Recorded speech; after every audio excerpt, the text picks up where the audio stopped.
묵상합니다. 읽고 듣고 깨달음이 우리 속에 있게 하시고 이로 인하여 우리 영이 사는 귀한 시간 다 되게 허락하여 주소서. 예수님 이름으로 감사하며 기도합니다. 아멘. 이 시간 교회는 무엇입니까? 진리의 기둥과 터입니다. 그런 제목 가지고 말씀을 살펴보겠습니다. 바울은 이제 에베소에 있는 디모데를 만나러 가려는 마음을 이제 먹고 있습니다. 그런데 우리가 마음 먹은 대로 세상이 되는 것이 아니지 않습니까? 다 하나님의 섭리 가운데 우리의 생애의 여정이 움직여진다는 사실입니다. 그래서 혹시 못 가게 될 수 있으니까 목회 서신을 쓰면서 아주 중요한 테마를 오늘 본문에 남기고 있습니다. 특별히 14절, 15절을 통해서 보면 교회가 무엇인지 대하여 말씀하고 있고, 교회는 하나님의 집이다. 그런데 그 하나님의 집이 어떠한가 하면 살아 계신 하나님의 교회다 했습니다. 그런데 이 교회는 진리의 기둥과 터라고 말씀하고 있습니다. 우리가 이 기록을 통해서 너무나 놀라운 진리, 즉 교회가 무엇인지를 알게 되는 겁니다. 그래서 기록이 그렇게 중요하다는 거예요. 1995년 미국 의회도서관 지하 2층 수장구에서 인류학자인 앨리스 프레처가 에디슨 축음기로 녹음한 원통형 음반 6개를 발견했는데요. 제작 일자가 1896년 7월 24일로 총 10분가량의 녹음이 되어 있는 녹음 파일을 발견했습니다. 메릴랜드 대학 음악학과 로버트 프로바인 교수가 처음으로 발견했는데 그 음반에는 놀랍게도 조선인 3명이 부른 11곡의 노래가 거기에 실려 있습니다. 진짜 놀라운 일이죠. 조선인 3명이 부른 11곡의 곡이 들어있다는 겁니다. 그런데 이들이 누구냐면 조선 최초의 관비 유학생 안정식, 이희철, 송영덕이라고 하는 사람입니다. 당시 세계 민주 음악을 수집하던 플리처 박사는 이 3명의 유학생들에게 이제 조선에서 아주 쉽게 불려진, 요즘으로 말하면 가요 톱10이죠. 이제 그런 곡을 11곡을 부르게 해서 그것을 녹음했는데요. 제가 이렇게 들어보니까 좀 우리나라 요즘 아리랑을 적어서 부르고 있거든요. 아주 좀 전혀 생뚱맞은 그런 이렇게 음율이 흐르고 있습니다. 그리고 애국가도 거기서 부르고 있는데 애국가도 이게 애국가였었나? 이렇게 우리가 동해물과 이게 아니에요. 옛날 그 찬송가에다 이렇게 붙인 여기서 이렇게 불렀었구나. 그걸 알게 되는 겁니다. 자, 기록을 남기니까 그 기록을 통해서 지금으로부터 100년 전, 거의 130, 40년 전이죠. 그 당시에 있었던 민족 음악을 다시 생각해 보게 되는 겁니다. 자, 이처럼 바울이 귀한 말씀을 남기니까 우리는 그 기록을 통해서 교회가 무엇인지 새롭게 살펴보게 되는 거죠. 자, 교회가 뭐라고요? 교회는 하나님의 집이다. 그런데 하나님의 집은 살아계신 하나님의 교회라 하는 겁니다. 그런데 그 교회가 진리의 기둥 또 진리의 터 위에 세워져 있다 하는 겁니다. 그래서 오늘 본문에 15절 하반절에 진리의 기둥과 터니라 이 말씀을 통해서 은혜를 나누고자 원하는 겁니다. 여러분, 오늘날 세계 모든 교회가 어디에 서 있느냐? 바울은 아주 분명하게 이야기하고 있습니다. 교회의 정체가 무엇이냐? 교회는 이 집은 살아계신 하나님의 교회요 진리의 기둥과 터라 그렇게 말씀하고 있습니다. 최근에 이제 한국 교회 신뢰도가 하락하고 있습니다. 그도 그런 것이 이제 정부가 또 이렇게 많은 목사님들 탄압하는 그런 가운데 있는데 사회적 신뢰도가 20%에서 30% 정도에 머물고 있다고 하는 겁니다. 너무 심각한 것은요, 불교인과 가톨릭 교인보다도 낫다는 사실입니다. 특별히 20, 30대는 교회가 존재해야 할 목적, 이유를 알 수가 없다. 그렇게 반응하고 있습니다. 교회가 사회를 변화시키는 힘이 전혀 없다. 그렇게 보고 있다고 하는 겁니다. 오히려 교회가 세상의 흐름에 의해서 변화되고 있다. 그렇게 보고 있는 겁니다. 자, 그러면 왜 교회가 세상을 변화시키지 못하고 세상과 동화되고 오히려 세상의 문화가 자연스럽게 교회 안으로 들어와서 교회가 세상화, 세속화되고 있느냐? 그것은요, 교회 내 여러 가지 말할 수 없는 그런 비리들이 있기 때문입니다. 특별히 재정의 투명성. 교회가 어느 정도 부를 축적하게 되면서 어떡하죠? 문어발식으로 또 교회를 지역에, 신도시에 계속 개척해 나가고, 뿐만 아니라 또 이제, 권위주의적 리더십. 목사가 마치 무슨 어떤 특별한 영역, 신의 영역에 있는 것처럼, 그리고 목회자 윤리가 정말 땅에 떨어졌습니다. 정말 목회자가 목회자 세계를 바라보아도 이렇게 타락했구나 할 정도로 그렇게 이제 성적인 문제나 재정적인 비리가 교계에 만연하게 되는 겁니다.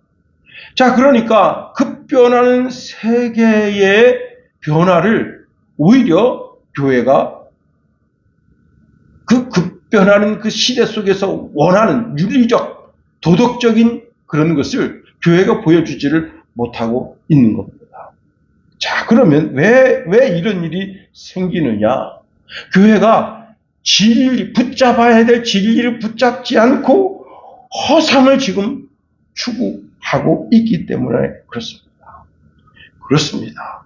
자, 그러면 세상이 붙잡아야 될 진리의 기준이 무엇이냐? 그것은 바로 진리는 뭐죠? 예수 그리스도라 하는 겁니다. 예수 그리스도를 붙잡아야 하는 겁니다. 우리가 창세기를 읽으면 나고원에서 추방될 때 여인의 후손, 즉 메시아, 구원자 그런 테마를 거기서 읽어낼 수가 있잖아요. 그런데 성자에 대한 이야기를 끝을 맺으면서 창세기 시작은 이 땅에 메시아가 어떻게 오는지 이야기를 창세기 3장에서 말씀하고 있다 하는 겁니다. 예수님도 성경이 자신에 대하여 말씀하고 있다고 말씀해 주십니다.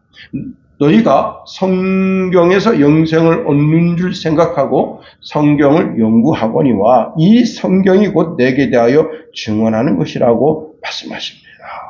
자, 오늘 본문에서 바울은 교회가 무엇이냐? 진리의 기둥과 터라 그렇게 말하고 있습니다. 교회가 존재해야 할 이유가 무엇이냐? 오직 진리 대신 예수 그리스도를 드러내야 한다 하는 겁니다. 교회가 세상 속에서 빛을 발하는 이유가 무엇입니까? 빛 대신 그리스도를 드러내기 위한 목적이라는 거예요. 하나님께서 교회를 세우신 목적이 무엇입니까? 단 하나의 진리를 드러내기 위해서. 자, 그것을 오늘 사도 바울이 본문에서 말씀하고 있는데 우리가 본문에 있는 말씀을 배경으로 해서 세 가지로 살펴보겠습니다. 첫 번째는요, 교회는 진리 위에 세워진 하나님의 백성들의 모임이라 하는 겁니다. 바울이 이렇게 말씀하고 있습니다. 이 집은 살아계신 하나님의 교회라 부르고 있습니다. 여기 집이라고 하는 것은 오이코스인데 단순한 건물이 아니라 하나님의 가족, 하나님의 공동체를 말하고 있습니다. 교회의 본질은 건물이나 어떤 형태가 아니라 하나님께 속한 주의 백성들이라는 그 공동체를 가리켜서 교회라 한다는 겁니다.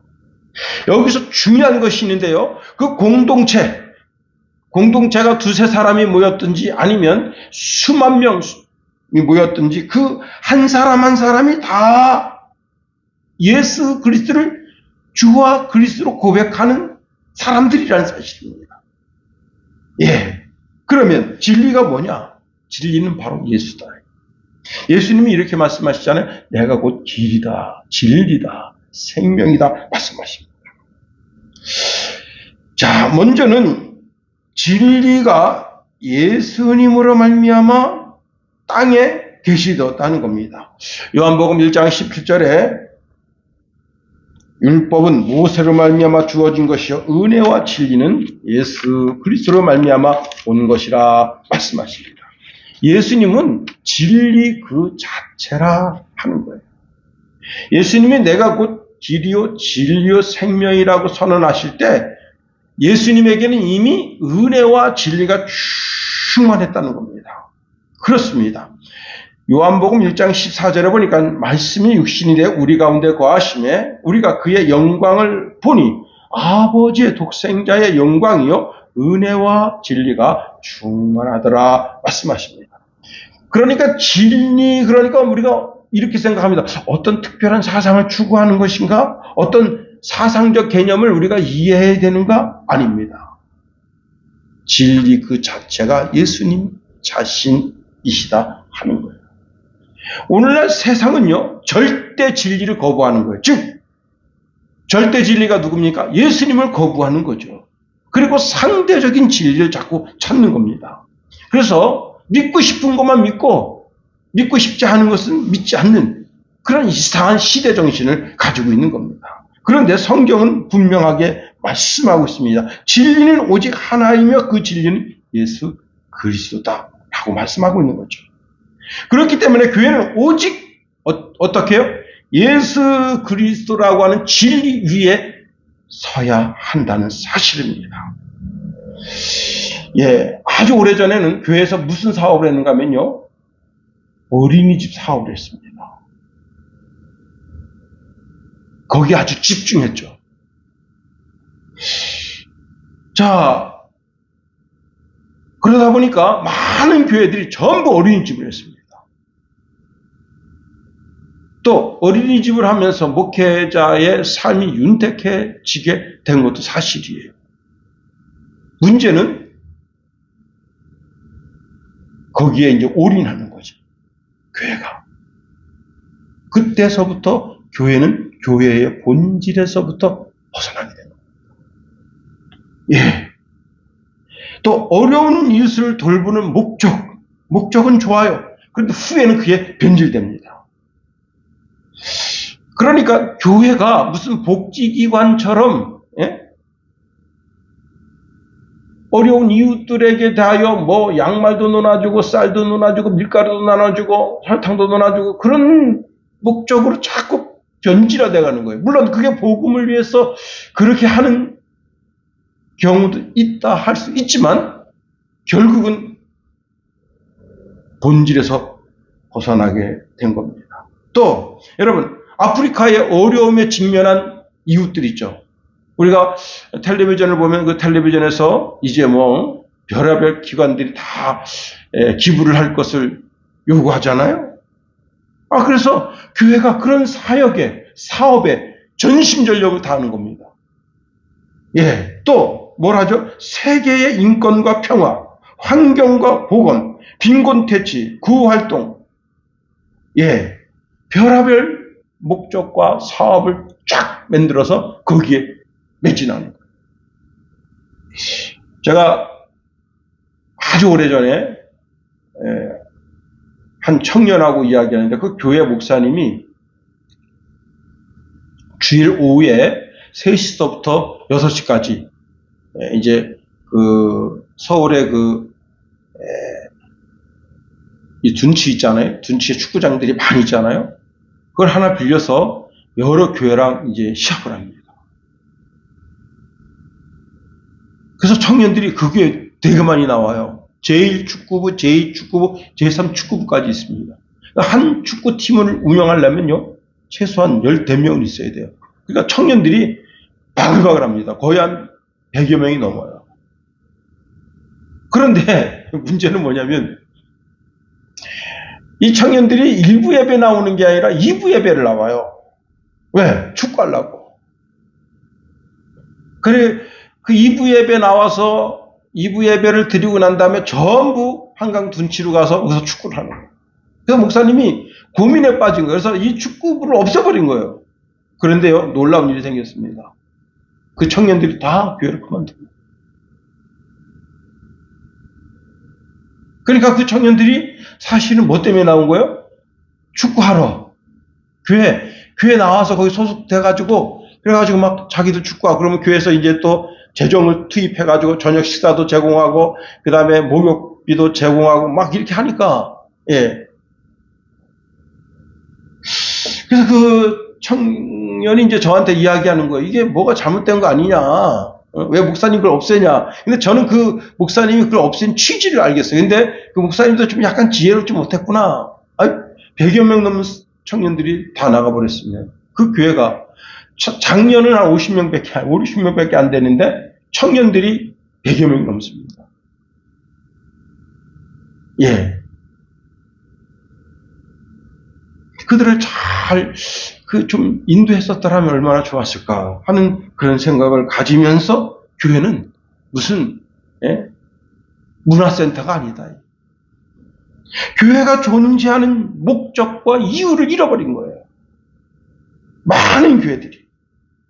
교회는 오직 어떻게 해요? 진리 가운데 서야 한다 하는 겁니다.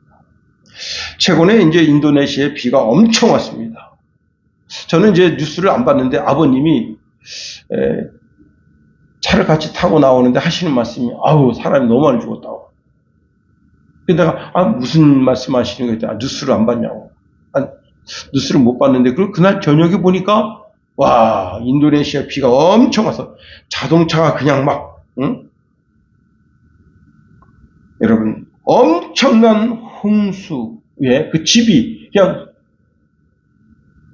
진짜 멋지게 생긴 주택이 그냥 쑥 하고 물에 떠내려가 버려요. 야, 뭘 보게 되는 거죠? 그 전체, 그 동네 전체가 기반이 너무 약해. 그냥 진짜 모래 위에 집을 지은 거예요, 모래 위에. 모래 위에 집을 지으니까 마태복음 7장 21절 이하에 보면 예수님께서 2명의 건축가 이야기를 하고 있거든요. 근데 한 사람은 거대한 반석에다 짓고 한 사람은 모래 위에 졌다. 그 이야기를 거기서 하시는데 그 이야기와 똑같은 현상이 일어나는 거예요. 처음에 지을 때는 아무 문제 없었어. 그런데 그 동네가 연약한 집안이에요. 거기 그냥 그 비가 오니까 비가 스며들면서 또 창수가 나면서 물이 툭툭툭 치니까 그냥 동네 전체 1,004명까지 죽었다는 그런 뉴스를 봤는데 아마 그 이후에는 제가 보지 않았거든요. 더 아마 죽었을 거예요. 교회의 기본적인 기초가 뭐냐? 예수다, 예수. 예수 위에 예수를 나의 주, 나의 그리스도라고 하는 고백하는 그 고백의 신앙 가운데 내 신앙이 서야 된다는 거예요. 그렇지 않으면 흔들려 버리는 거예요. 결국은 흔들려 버리는 거예요. 무너져 버리는 거예요. 자, 오늘 바울이 오늘 본문의 말씀을 통해서 이런 말씀을 하고 있습니다. 자, 교회는 뭐냐? 진리의 기둥과 터라 그렇게 말씀하고 있습니다. 이 진리의 기둥과 터. 자, 이 표현은요, 당시 에베소에 있는 사람들은 아주 익숙한 건축적 이미지를 떠올립니다. 그게 무엇인가 하면, 그 에베소 중심에 무엇인가 하면요, 아르메테스 신전이 있습니다. 이 신전의 길이가 137m예요. 건물 길이가 137m예요. 넓이가 69m고요. 높이가 18m 정도 되고요. 기둥이 127개의 기둥이 있습니다. 127개의 기둥으로 되어 있습니다. 어마어마하죠. 근데 현재는 이제 1960년대 사진에 의하면 그 기둥이 한 7, 8개 남아 있었는데 현재는 하나만 남아있어요. 그러니까 그 어간에 기둥이 이제 연약 집안이어서 넘어져 버리고 한 개의 기둥만 현재 남아있는데, 이 기둥들 127개로 된 건물, 그러면 건물이 얼마나 큰가를 우리가 상상이 가는 거죠. 예? 우리가 춘천시, 그럼 춘천시는 딱 어디가 보이죠? 유봉산이 보이잖아요. 예, 봉의산이 보이잖아요. 딱 어디 가서든지 그 봉의산이 보이는 것처럼, 이 에베소를 가면 어디서든지 이 에르메테스 신전이 보이는 겁니다. 자, 바울이 그 이미지로 교회를 설명하고 있는 겁니다. 교회는 세상 앞에서 하나님의 진리를 높이 드러내는 기둥과 진리, 그것이 흔들리면 안 된다는 거예요. 여러분, 주님이 베드로가 이제 주는 그리스도의 살아계신 하나님의 아들이신다라는 고백을 할 때, 그 베드로의 고백을 받으시고 이렇게 말씀하십니다. 또 내가 내게 이르노니 너는 베드로라. 내가 이 반석 위에 내 교회를 세우리니 음부의 권세가 이기지 못하리라 말씀하십니다. 여기 이 반석이 뭐냐면 바로 예수입니다. 예수 그리스도는 우리의 구원의 반석이 되신다는 겁니다. 시편 95편 1절에 보니까 오라 우리가 여호와께 노래하며 우리의 구원의 반석을 향하여 즐거이 외치자 있습니다. 신명기 32장 4절에 보면 그는 반석이시니 그가 하신 일이 완전하고 그의 모든 길이 정의롭고 진실하고 거짓이 없으신 하나님이시니 공의로우시고 바르시다 말씀하셨습니다. 우리가 드리는 찬송가 중에 이런 게 있죠. 내 주는 반석이시니 그곳은 안전하도다. 내 주님이 반석이시다는 겁니다. 고린도전서 3장 11절에 보니까 그 닦아둔 것 외에 능히 다른 터를 닦아둘 자가 없으니 이 터는 곧 예수 그리스도라 말씀합니다. 자, 베드로는 오직 예수 그리스도로만 통해서 구원받을 수 있다는 거예요. 다른 이로서는 구원을 얻을 수 없다는 겁니다. 사도행전 4장 12절에 보니까 다른 이로서는 구원을 받을 수가 없나니 천하 사람 중에 구원을 받을 만한 다른 이름을 우리에게 주신 일이 없음이라 하였더라 말씀하십니다. 자, 예수님은 사람들에게 버림받았지만 하나님께 선택하심을 입은 모퉁이 돌과 같다. 에베소서 2장 20절 22절에 보니까 너희는 사도들과 선지자들의 터 위에 세우심을 입은 자라. 그리스도 예수께서 친히 모퉁이들이 되셨느니라. 그 안에서 건물마다 서로 연결하여 주 안에서 성전이 되어가고 너희도 성령 안에서 하나님의 거하실 처소가 되기 위하여 그리스도 예수 안에서 함께 지어져 가느니라 말씀하십니다. 베드로전서 2장 4절 5절에 보니까 산돌같이 신령한 집으로 세워지고 건물마다 서로 연결하여 주 안에서 성전이 되어간다. 예. 다시 마태복음 16장 18절 말씀해 보면 예수님께서 원래 베드로는 이름이 베드로가 아니었어요. 시몬이었어요. 시몬. 그런데 그 이름을 개명해 줍니다. 너는 베드로라 그렇게 말씀하십니다. 이 베드로라고 하는 단어가 뭐냐면 돌이에요. 돌. 그런데 어떤 돌이냐? 자그만 평석이에요. 그러니까 이 시몬이라고 하는 그 말 뜻이 흔들리는 자, 연약한 자예요. 그런데 그런 신앙 가지지 말고 이제는 그렇게 연약해서 자꾸 그냥 충동적인 그런 그 신앙의 형태를 가지지 말고 이제는 좀 듬직한 신앙을 가져라 말이야. 그래서 베드로라 그렇게 이름을 붙여줍니다. 그런데 여기 마태복음 16장 18절에 보면 반석이 뭐냐? 페트라입니다. 페트라라고 하는 말뜻이 뭐냐면 거대한 방이 덩어리. 예. 선반 바위 산봉우리 그런 뜻을 가지고 있습니다. 여러분, 제가 이제 우리 성찬이가 6살 때인가 5살 때인가 6살 때인가 어디를 갔느냐? 도봉산을 갔습니다. 여러분, 그 도봉산 멀리서 보면 전부 도봉산 전체가 돌이 너무너무 큰 돌이에요. 야, 근데 이놈이 겁이 없습니다. 저는 겁이 좀 있거든요. 이렇게 깎아지 듯한데 여기 입박하는 건데, 이무식하지 마! 하지 마! 근데, 거기 어떤 진짜 나쁜 놈이 있습니다. 어른 놈이. 너야 용기가 대단한걸? 야, 진짜 사내 대장부인데, 이놈 새끼가 그 소리 듣고 거기 깜짝깜짝 가는 거예요. 떨어지면 죽는 거예요.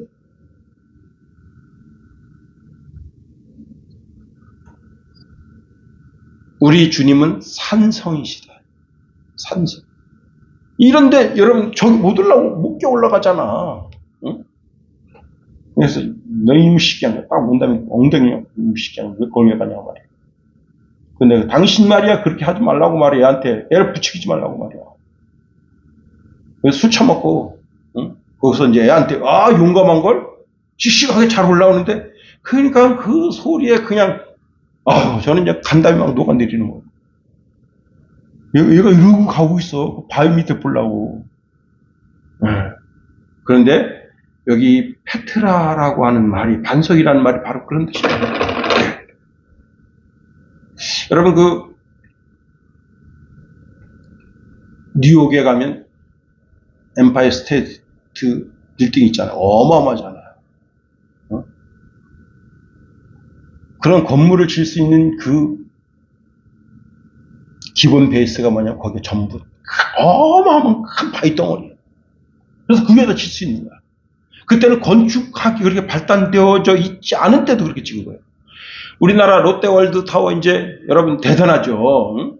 저도 재정에 갔다 왔는데 정말 와 대단합니다. 그런데 그걸 짓기 위해서 우리나라는 건축술이 어마어마하게 발달된 나라예요. 밑도 끝도 없이 계속 판이를 간 거예요. 그래서 거기다가 안반을 바위를 만든 거예요. 바위를. 그래서 그 건물을 지어 올린 거예요. 그렇습니다. 우리 주님은 어마어마한 반석이에요. 온 세상, 온 우주에 있는 모든 사람 다 그 반석 위에 자기 신앙의 집을 지어도 부족함이 없는 그런 분입니다. 그런 반석에다가 신앙의 집을 지어야 된다는 거예요. 그래서 마태복음 7장에 반석 위에 지은 집이 뭐냐면 그게 바로 예수 그리스도 위에다가 집을 짓는 집이에요. 모래 위에 짓는 집이 뭐예요? 자기 주장. 세상의 개똥철학 같은 거. 제가 아는 은사님이 개똥철학에 취해 있어요. 참 안타깝더라고요. 평생 뭐 이렇게 사는 거지. 그게 아닌데. 내가 보니 그게 아닌데. 그분은 초등학생을 가르치는 선생님이셨을지는 몰라도 정말 영의 세계를 모르는 백치입니다. 백치. 참 안타깝더라고요. 여러분, 예수님이 이렇게 말씀하십니다. 누구든지 나의 이 말을 듣고 행하는 자는 그 집을 반석 페트라 위에 지은 지혜로운 사람 같으니 말씀입니다. 자, 에베소 사람들이 날마다 아르메테서 신전을 봅니다. 127개의 기둥을 떠받들고 있는 그 위에 도가 딱 얹어져 있고 지붕이 쫙 얹어져 있습니다. 자, 어마어마한 건물이죠. 그런데 이 건물은 어느 도시 어디서든지 보입니다. 자, 어디서든지 보인다는 개념이 뭐냐? 진리입니다. 진리. 진리는 알레데이아인데 아라고 하는 부정사와 레데아라고 하는 단어가 합성한데 숨김, 망각 그런 뜻입니다. 그러니까 숨길 수 없다는 거예요. 망각할 수 없다는 거예요. 감출 수가 없다는 거예요. 뭐가? 진리를 감출 수가 없는 거예요. 여러분 지금 민주당이 통일교 잡겠다고 그냥 설레발치고 이재명 씨가 그 대통령 자리에 앉아가지고 헛소리 뻥뻥하고 그러는데 여러분 지금 어떻게 됐습니까? 국민의힘보다 민주당 놈들이 더 시계도 받아 처먹고 돈도 받아 처먹고 지금 난리 났잖아요 지금. 감춰줄 수가 없는 거예요. 골방에서 아무도 모르게 돈 받아 처먹고 사과 상자에 바카스 상자에다 돈 받아 처먹고 아무도 없이 그렇게 한 것 같지만 다 까발려지는 거예요. 돈 준 사람이 내가 줬다 이거야. 그러니까 즉각 사임했잖아요. 장관 하나가 정동영이 아직 사임 안 했습니다. 정동영도 시계 받아 처먹고 돈 받아 처먹었다. 그게 진리입니다. 다 까발려지는 거예요. 그렇습니다. 교회는 진리를 만드는 곳이 아니라 진리를 드러내는 곳이에요. 그럼 진리가 누구라고요? 예수님입니다. 예수님을 드러내는 것입니다. 우리가 요한복음 살펴보는데 예수님은 이 세상의 어둠을 몰아내는 빛으로 오셨다. 감출 수 없다는 거예요. 제가 새벽에 오는데 진짜 이 춘천의 하늘이 어떤 상태냐? 많이 더러워졌어요. 제가 여기 처음에 춘천 왔을 때 하늘에 보면 왜 이렇게 별이 이렇게 많아? 요즘은요, 아이고 별이 왜 이렇게 없다냐? 이렇게 됐어요. 그만큼 물론 이제 서울의 더러운 공기가 내려와서 그런가 어쩐가. 진짜 별이 안 보여요. 그런데 이틀 전에 달이 떴는데 달이 엄청 둥그래. 와, 그 어두운 밤에 가로등 불빛도 밝은데 그 하늘 위에 달빛이 쫙 조요하니까 사진 좀 찍고 싶다. 네?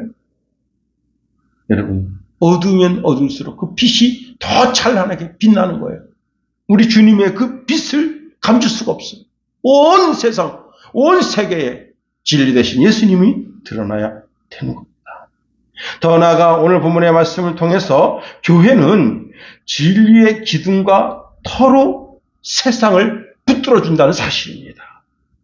자, 교회가 진리에 서 있는 동안 교회는 세상 속에서 진리를 지탱하는 역할을 감당한다는 겁니다. 여러분, 세상의 태풍 만난 듯 흔들립니다. 갈 방향을 찾지 못해서 이리저리 막 흔들립니다.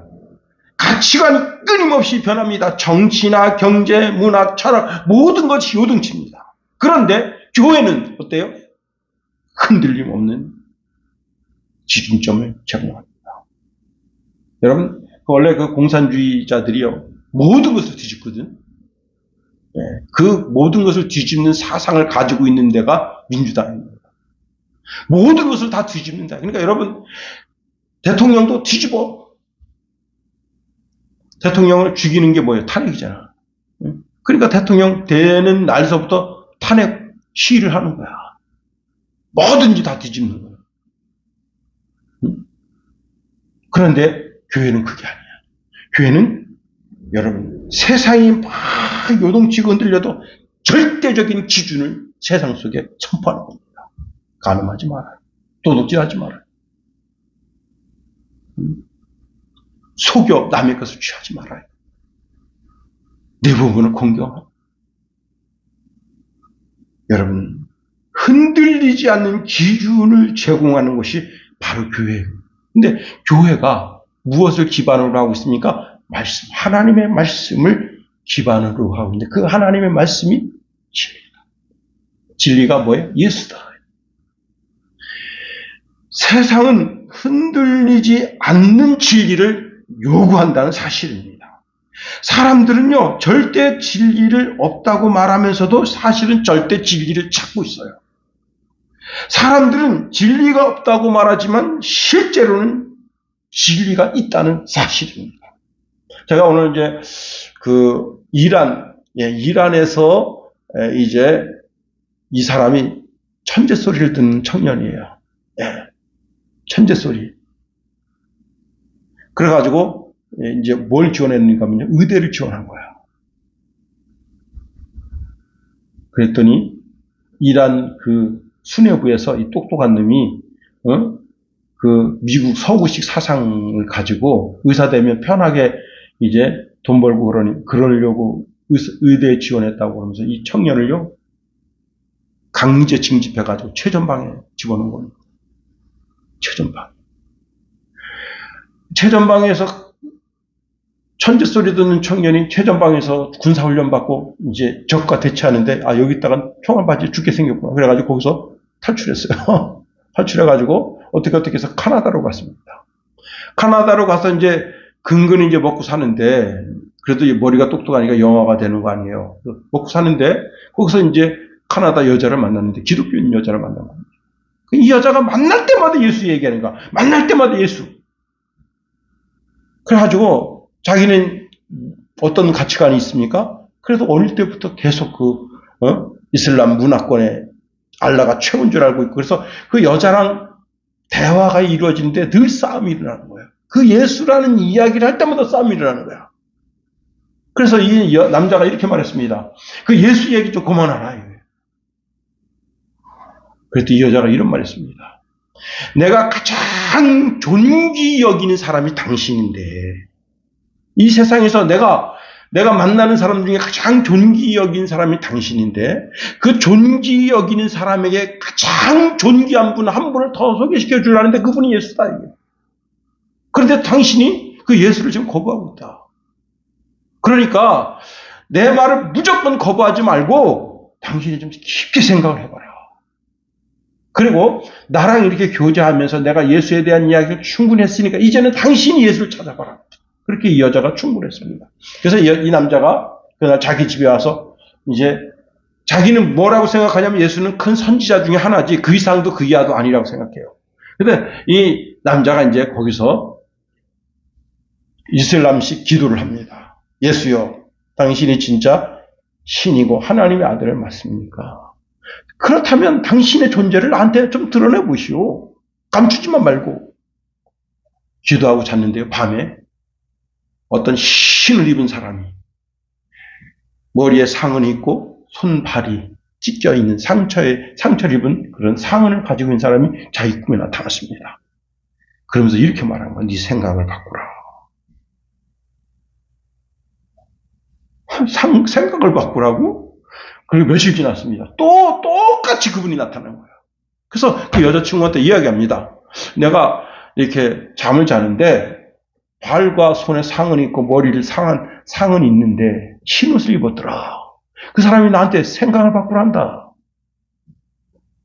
여자친구가 말합니다. 그분이 예수다. 그래서 거기서 이제 변화받고 그리고 이제 신학교 가서 목사 됐어요. 이야, 여러분 예수밖에 없어. 예수밖에. 그렇습니다. 현대 사회는요 미래의 불확실성에 있습니다.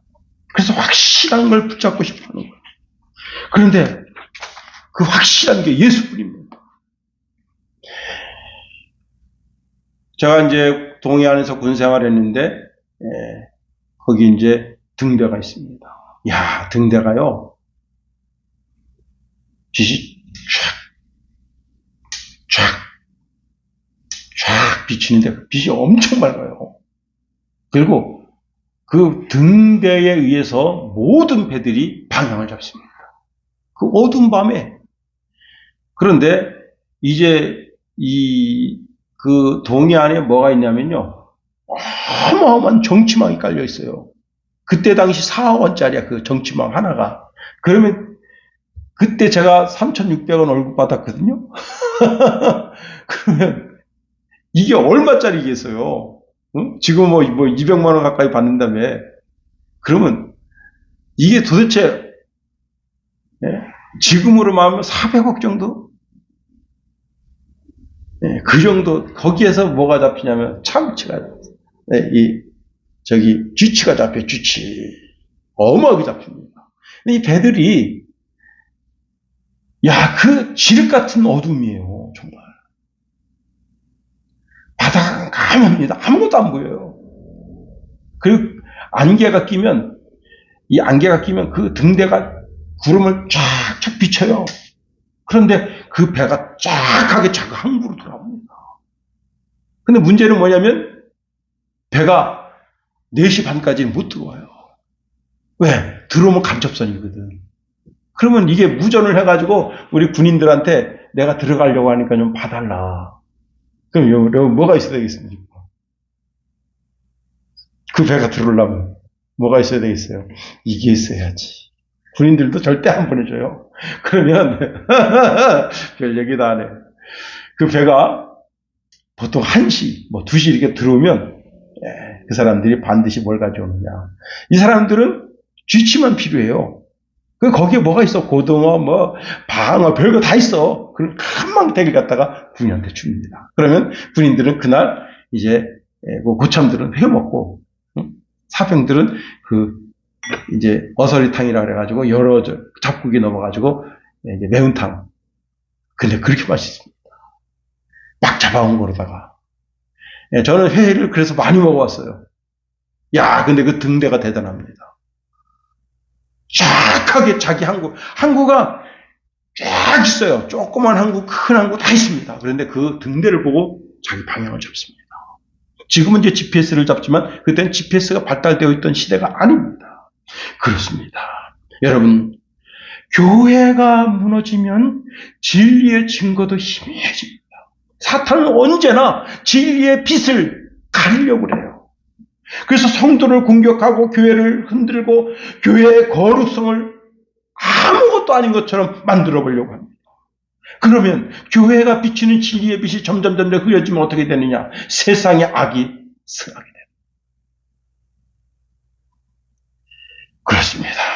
여러분, 그러면 진리의 빛을 밝게 비추려면 어떻게 해야 되겠어요? 나 한 사람이 정말 정결하게 살아야 돼요. 깨끗하게 살아야 돼요.